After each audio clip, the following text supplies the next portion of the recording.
It's that time of year again. 80 degrees the last 2 days. Not 80 anymore today with the wind blowing. People on Facebook last night asking when it's too hot inside to turn on the air conditioner. And one of my friends said it was 86 degrees in their house, but they were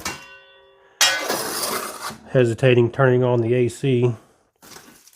And if you have a little bit of patience, you can save a lot of money by letting that temperature go up a little bit, which in our house it just got up to about 76. So we left the AC off. I'll show you how to clean the glass here with just a little bit of water. Can't hardly see any in there. A few paper towels, a little bit of ash,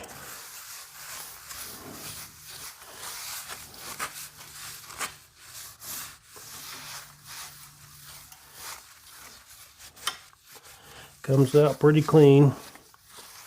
But yeah, like I was saying, if you can weather the, people are pretty spoiled these days. They feel like it's got to be just the perfect temperature. If it's 68 degrees, it's too cold, and if it's 71, it's too hot. But if you can weather the toughness of making it through those extremely cool 66 degrees in the house days or 75 degrees in the house days, I'm sure our ancestors would have felt real sorry for us, but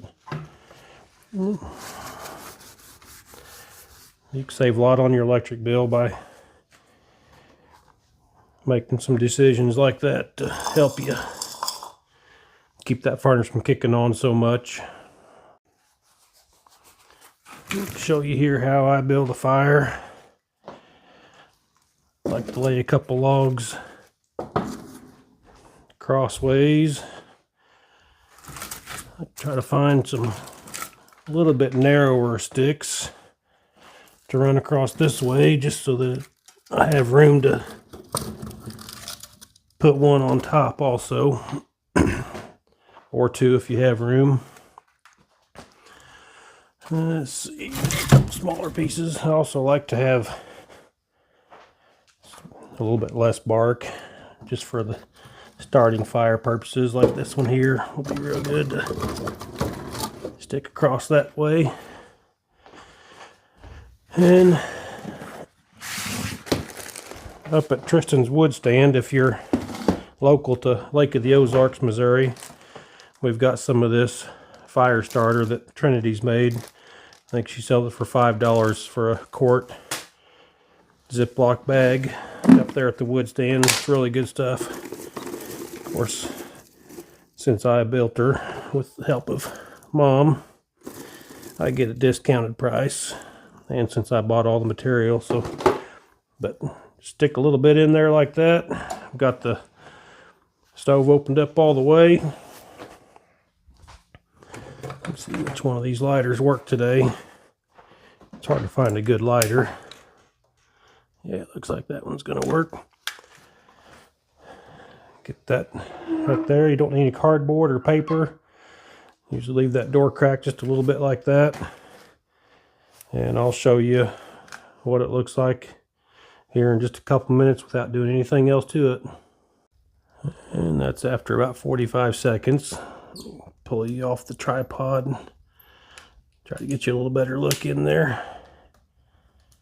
You can see it's starting to go pretty good. In the wintertime, I just keep my cast iron skillets on top of the stove.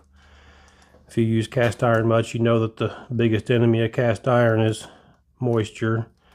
You always want to dry them out real good, and putting them on top of the stove does two things. It helps make sure that they get super dry so you don't have any rust.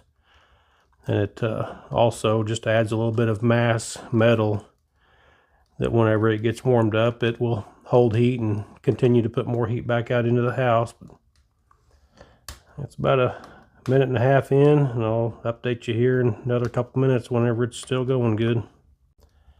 And that's about 3 minutes in, and not much else to show. It's just going to keep on doing that. It'll get to burning hotter and hotter until I close the door the rest of the way and shut the adjustment down on the bottom once it gets to burning good. So obviously it helps if you have good dry wood, but all it takes is just a half a handful of that fire starter.